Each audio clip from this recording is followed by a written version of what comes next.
अयोध्या में कहा जा रहा है कि अयोध्या में जो मंदिर की जगह पे स्कूल कॉलेज खोला जाना चाहिए था, हॉस्पिटल खोला जाना चाहिए था। ये खामखा क्यों गवर्नमेंट इस पे पैसा खर्च कर रही है?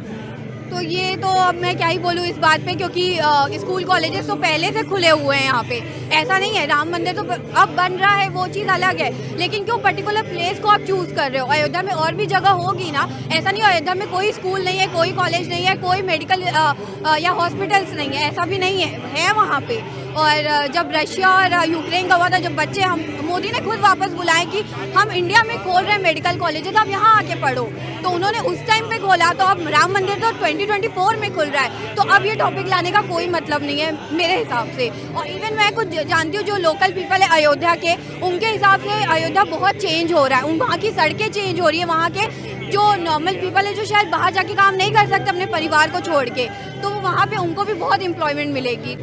मंदिर की जगह क्यों, मंदिर और स्कूल दोनों खोलो, उसकी जगह ही आपको क्यों खोलना है? मुझे ये इस बात से मुझे विरोध है। काफी यहाँ पे भी खाली जगह पड़ा है, ये तो कर्नाटक सर्कस में, यहाँ पे ही बना लो एक हॉस्पिटल, बना सकते हो? नहीं, खाली जगह बहुत पड़ी है मंदिर की, वहाँ पे क्यों बनाना है आपको? ठीक है, तो मतलब ये सियासत हो रही है इस पे और कुछ नहीं बस? नहीं, ऑब्वियसली वो ट्रस्ट का मंदिर है, वहाँ पे मंदिर ही बनना चाहिए। लोगों की आस्था से जुड़ा हुआ है मंदिर, जहाँ पे बन रहा है। तो आपके क्राइटेरिया में कौन पीएम के लिए कैंडिडेट फिट बैठता है अभी के सिनेरियो में?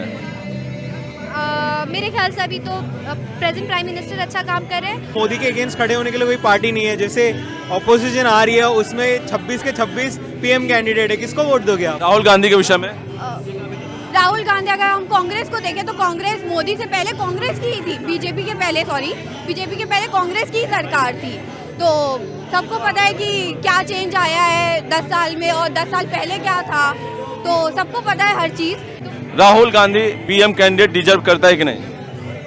वो अभी पीएम बने नहीं है, जब तक किसी को मौका नहीं मिलेगा तब तक कैसे बताऊं वो डिजर्विंग है कि नहीं। नहीं, मैं कह रहा हूँ कि मोदी के खिलाफ अगर उतारा जाए तो क्या वो मोदी को टक्कर दे पाएंगे? Priyanka Gandhi will be better. Priyanka Gandhi क्या क्वालिटी मानती है? मुझे लगता है उनमें ज़्यादा लीडरशिप स्किल्स है, आई फील सो। बट ये है कि हमको कांग्रेस को राहुल गांधी और प्रियंका गांधी के आगे भी देखना चाहिए। अच्छा, इलेक्शन नजदीक है, ईवीएम को लेकर सवाल उठाए जा रहे हैं और कह रहे हैं कि ईवीएम की वजह से मोदी गवर्नमेंट जीत रही है। आप बैलेट में भी करा दो, मोदी जीतने वाला है। ईवीएम के पे से अगर दिक्कत है तो बैलेट से कराओ। कर्नाटका में इलेक्शन हुआ था, बीजेपी हार गई। अब ये हमने तो ये नहीं बोला कि भाई कांग्रेस ने ईवीएम स्कैम किया है। देखिए, इलेक्शन कमीशन एक कॉन्स्टिट्यूशनल बॉडी है और हम संविधान में पूरा बिलीव करते हैं। जितने ऑफिसर्स जाते हैं, आईएएस ऑफिसर्स इलेक्ट होके जाते हैं, इन्हें कंडक्ट कराते हैं इलेक्शन। तो हम अपने देश के हर रग से वाकिफ है, हमें पता है क्या कहाँ सही हो रहा है। आपको क्या लगता है जो इलेक्शन है वो मोदी जो है ईवीएम की वजह से जीतते हैं? नहीं, ऐसा तो मुझे नहीं लगता है कि, क्योंकि जो कॉमन पीपल भी है वो भी देख रहे हैं कि क्या प्रोग्रेस हो रही है एज अ इंडिया में। इंडियन पीपल को लग रही है, क्योंकि मैं वाराणसी से हूँ तो मुझे पता है कि वाराणसी 10 साल पहले कैसा था और वाराणसी अब कैसा है। तो एक बहुत मेजर चेंज है वाराणसी का। एक्चुअल में पूरा रूप उसका बदला हुआ है, जो डिकेड में चेंज आता है एक्चुअल में आया है। 2024 में एज ए यंग वोटर आप किसको देखना चाहती हैं पीएम के तौर पे? बोल तो तू खुद को ही, पर पता है पॉलिटिकल पावर है नहीं मेरे पास। मैं किसी को पीएम देखना नहीं चाहती हूँ, मैं पीएम को देखना चाहती हूँ। एक ऐसा इंसान जो रिस्पॉन्सिबिलिटी लेना जानता हो। अब अभी एक इंसान पावर में है, उससे हम ये नहीं जज कर सकते कि दूसरा इंसान जो आएगा वो अच्छा नहीं काम करेगा। तो आई थिंक पीएम का फेस तो पार्टी डिसाइड करती है, but I think I will vote for as an MP. मैं बनारसी हूँ, तो मेरे यहाँ से जो एमपी कंटेस्ट करेगा मैं उसको वोट करूँगी।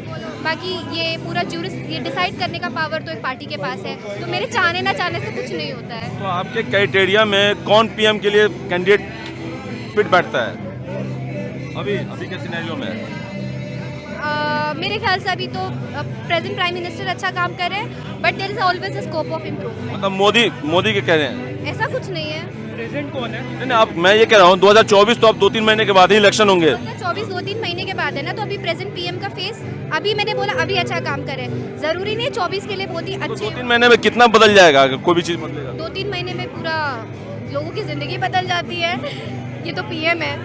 तो Rahul Gandhi PM candidate deserve करता है कि नहीं? वो अभी पीएम बने नहीं है, जब तक किसी को मौका नहीं मिलेगा तब तक कैसे बताऊँ वो डिजर्विंग है कि नहीं। नहीं, मैं कह रहा हूँ कि मोदी के खिलाफ अगर उतारा जाए तो क्या वो मोदी को टक्कर दे पाएंगे? Priyanka Gandhi will be better. Priyanka Gandhi क्या क्वालिटी मानती है? मुझे लगता है उनमें ज़्यादा लीडरशिप स्किल्स है, आई फील सो।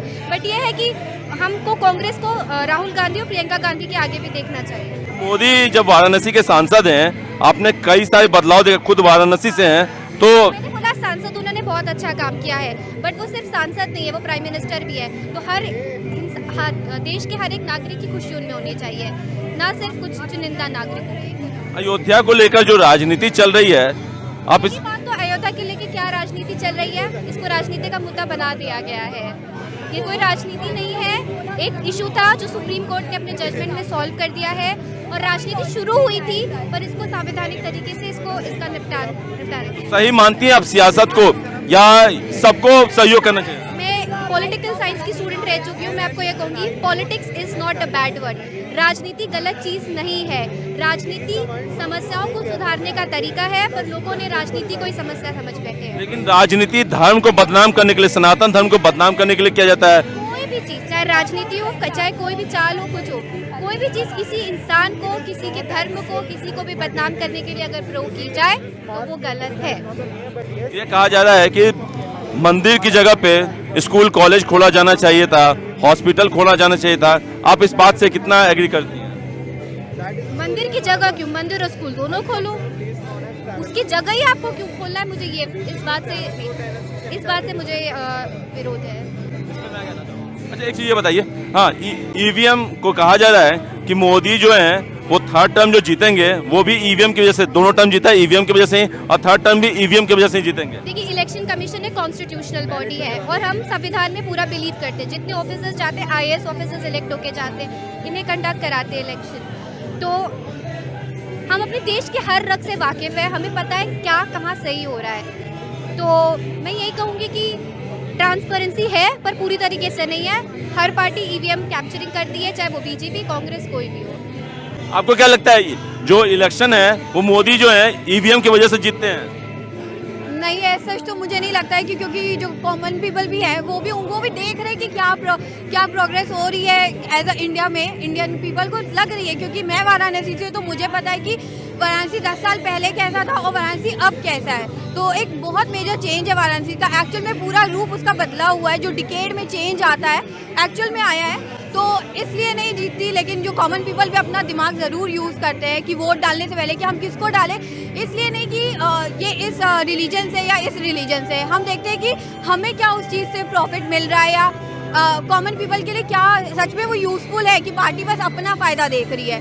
तो ऐसा नहीं है, फ़ायदा हर पार्टी अपना देखती है, मैं ये नहीं कहूँगी। बट हमें भी as a person, as a citizen, क्या उस चीज़ का फ़ायदा मिल रहा है कि नहीं, जो हम दे रहे हैं उसे हमें क्या रिटर्न में मिल रहा है, तो मिल रहा है हमें भी रिटर्न। अयोध्या में कहा जा रहा है कि अयोध्या में जो मंदिर की जगह पे स्कूल कॉलेज खोला जाना चाहिए था, हॉस्पिटल खोला जाना चाहिए था, ये खामखा क्यों गवर्नमेंट इस पे पैसा खर्च कर रही है? तो ये तो अब मैं क्या ही बोलूँ इस बात पे, क्योंकि स्कूल कॉलेजेस तो पहले से खुले हुए हैं यहाँ पे। ऐसा नहीं है, राम मंदिर तो अब बन रहा है, वो चीज़ अलग है। लेकिन क्यों पर्टिकुलर प्लेस को आप चूज़ कर रहे हो? अयोध्या में और भी जगह होगी ना, ऐसा नहीं अयोध्या में कोई स्कूल नहीं है, कोई कॉलेज नहीं है, कोई मेडिकल या हॉस्पिटल्स नहीं है, ऐसा भी नहीं है वहाँ पे। और जब रशिया और यूक्रेन का हुआ था, जब बच्चे, हम मोदी ने खुद वापस बुलाए कि हम इंडिया में खोल रहे हैं मेडिकल कॉलेजेस, आप यहाँ आके पढ़ो, तो उन्होंने उस टाइम पे खोला। तो अब राम मंदिर तो 2024 में खुल रहा है, तो अब ये टॉपिक लाने का कोई मतलब नहीं है मेरे हिसाब से। और इवन मैं कुछ जानती हूँ जो लोकल पीपल है अयोध्या के, उनके हिसाब से अयोध्या बहुत चेंज हो रहा है। वहाँ की सड़कें चेंज हो रही है, वहाँ के जो नॉर्मल पीपल है जो शायद बाहर जाके काम नहीं कर सकते अपने परिवार को छोड़ के, तो वहाँ पे उनको भी बहुत एम्प्लॉयमेंट मिलेगी। तो अच्छा, आपकी फ्रेंड कह रही थी कि प्रियंका गांधी डिजर्व करती हैं, आप कितना मानती हैं? हाँ, हम बस आप कितना मानती हैं कि Priyanka Gandhi PM candidate deserve करती है? प्रियंका गांधी के ऊपर मैं कुछ नहीं बोलूँगी, ऐसा मुझे इतना नॉलेज नहीं है उस बात। राहुल गांधी के विषय में? राहुल गांधी, अगर हम कांग्रेस को देखें तो कांग्रेस मोदी से पहले कांग्रेस की ही थी, बीजेपी के पहले कांग्रेस की ही सरकार थी। तो सबको पता है कि क्या चेंज आया है 10 साल में और 10 साल पहले क्या था, तो सबको पता है हर चीज़। अब प्रियंका गांधी के ऊपर मैं कोई कमेंट नहीं कर सकती। केजरीवाल, IITN केजरीवाल, क्या लगता है मोदी के खिलाफ अगर उनको उतारा जाए तो? केजरीवाल के ऊपर मैं कुछ नहीं बोल पाऊंगी। आप बताइए जो, हाँ, केजरीवाल के विषय में। केजरीवाल को अगर कैंडिडेट उतारा जाए मोदी के खिलाफ, जो कहते हैं मैं बहुत पढ़ा लिखा हूँ, विदेशों में पढ़ा लिखा हूँ, एक बात बताओ, मारुति 800 को आप कभी मर्सिडीज बेंज से कंपेयर नहीं कर सकते। अब मेरे हिसाब से नेक्स्ट पीएम कैंडिडेट जो है नरेंद्र मोदी नहीं, नितिन गडकरी को रखना चाहिए, क्योंकि जिस तेज़ी से उन्होंने रोड्स का कंस्ट्रक्शन या फिर रोड डेवलपमेंट किया है, या फिर अपने एथेनॉल वाला पेट्रोल आ रहा है, ईवी को बढ़ावा दिया है, उस हिसाब से मेरे को तो लगता है फ्यूचरिस्टिक जो काम जो कर सकता है आगे, दैट इज नितिन गडकरी। मोदी ने अपना 10 साल दे दिया, we are happy with it, but we should need a change, क्योंकि अभी रिसेंटली 140 एमपीज को सस्पेंड किया, दैट इज अगेंस्ट डेमोक्रेसी की हद पार कर ली उन्होंने, मतलब। तो अभी नेक्स्ट मौका और किसी को देना चाहिए। मैं मोदी को बिल्कुल नहीं चाहता नेक्स्ट पीएम बने, बट मैं तो चाहता हूँ कि कोई ऐसा पार्टी आए जिसका पास पूरा पावर होगा। वो I will go for Nitin Gadkari. कौन चॉइस है? अब तो चुनाव नजदीक है, कौन चॉइस है आपका? नितिन गडकरी। नितिन गडकरी, मतलब बीजेपी से ही चाहते हैं कोई, लेकिन नितिन गडकरी आपको लगता है मोदी से बेहतर काम करेंगे? ऑब्वियसली, क्योंकि मोदी के अगेंस्ट खड़े होने के लिए कोई पार्टी नहीं है। जैसे ऑपोजिशन आ रही है, उसमें 26 के 26 पीएम कैंडिडेट है, किसको वोट दोगे आप? बुलडोजर बाबा को कई लोग सेकंड चॉइस मानते हैं मोदी के बाद। नहीं, मोदी बाबा मतलब योगी बाबा यूपी में ठीक है, बट जो ग्लोबल रिकग्निशन आज जिस लीडर को है मोदी के बाद, that is Nitin Gadkari. I will go for Nitin. अच्छा, राम मंदिर को लेकर सवाल उठाया जा रहा है कि राम मंदिर, अयोध्या में राम मंदिर का निर्माण क्यों किया जा रहा है? हॉस्पिटल खोल देते, कोई इंस्टीट्यूट खोल देते, IIT निकलते, वहां से डॉक्टर निकलते। काफी यहाँ पे भी खाली जगह पड़ा है, ये तो कर्नाटक सर्कस में, यहाँ पे ही बना लो एक हॉस्पिटल, बना सकते हो? नहीं, खाली जगह बहुत पड़ी है मंदिर की, वहाँ पे क्यों बनाना है आपको? ठीक है, तो मतलब ये सियासत हो रही है इस पे, और कुछ नहीं? बस नहीं, ऑब्वियसली वो ट्रस्ट का मंदिर है, वहाँ पे मंदिर ही बनना चाहिए, लोगों की आस्था से जुड़ा हुआ है मंदिर, जहाँ पे बन रहा बन रहा। अच्छा, इलेक्शन नजदीक है, ईवीएम को लेकर सवाल उठाए जा रहे हैं और कह रहे हैं कि ईवीएम की वजह से मोदी गवर्नमेंट जीत रही है। आप बैलेट में भी करा दो, मोदी जीतने वाला है। ईवीएम के से अगर दिक्कत है तो बैलेट से कराओ। कर्नाटका में इलेक्शन हुआ था, बीजेपी हार गई। अब ये हमने तो ये नहीं बोला कि भाई कांग्रेस ने ईवीएम स्कैम किया है,